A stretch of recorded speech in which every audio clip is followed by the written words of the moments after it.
Hello everyone. In this short video, we will learn more about how Python variables are represented in the memory. And let's start by defining two variables. I will open up the IPython session and I will define x equals to y, 1, and the y equals to 2. And how do you think these two variables are represented in the memory? So first of all, in Python, everything is an object. And these variables are pointers to those integer objects with the assigned values in the memory.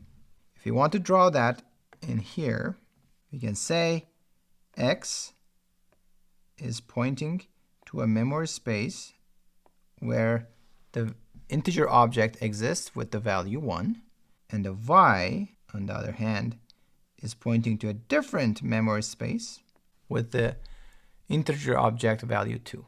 And Python has an ID function. This built-in ID function turns the identity of an object in memory. Okay, so let's take a look at that ID function. And this is the memory address for the object. This is based on the CPython implementation. And the same memory address can be used for different objects as long as they are not existing simultaneously. So let's also define another variable here, z1. Since the integer is an immutable object in Python, the Python interpreter is smart enough to assign the same object in the memory to x and z, because integer object values are same. So what will happen? If you look at the drawing, there will be another variable here called z, and that will be also pointing to the same object location. So let's take a look at that with the ID function. I'm going to print ID of x, ID of y, ID of z, and you can see the ID of x and ID of z are same. If we assign x to y, then x will start pointing to the object that y was pointing at the time of that assignment. So if in here I say x equals to y, and if you look at the memories pointed by x and y variables, they will be same. So if I go on the right hand side, and I will be removing the pointer from x to the memory location for the integer 1, and the new pointer x will be pointing to the object that the y was pointing to at that time. And we can easily see this by printing out the ID function results, and you can see now x and y are pointing to the same object, whereas z is still pointing to the object with the value 1. And let's say we would like to change the value of the variable y to 3. I will make this. Then at this point, the y will start pointing to a new object, and it will not modify where x was pointing to previously. So if we come here, what will happen? The pointer will be removed from y to object 2 with the value 2. And a new object will be allocated in memory with value 3 as integer object. And y will start pointing to this new object. So for immutable types, as you can see now, x is still pointing to 2, and y is now pointing to 3. So if you print x, you'll be able to see that the value is still 2. So now let's talk about for the mutable object types. And these object types including like lists, dictionaries in Python, the Python interpreter actually will behave differently here because it will assign different objects in memory even though we have the same immutable object values inside the lists. So let's give it a try.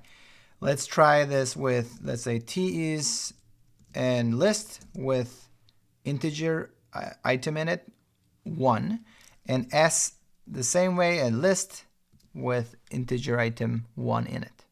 And if we go ahead and print the IDs of T and S, you will see they have different ID assignments. And if you go ahead, set these variables again, and print out the IDs, now they're totally new addresses assigned.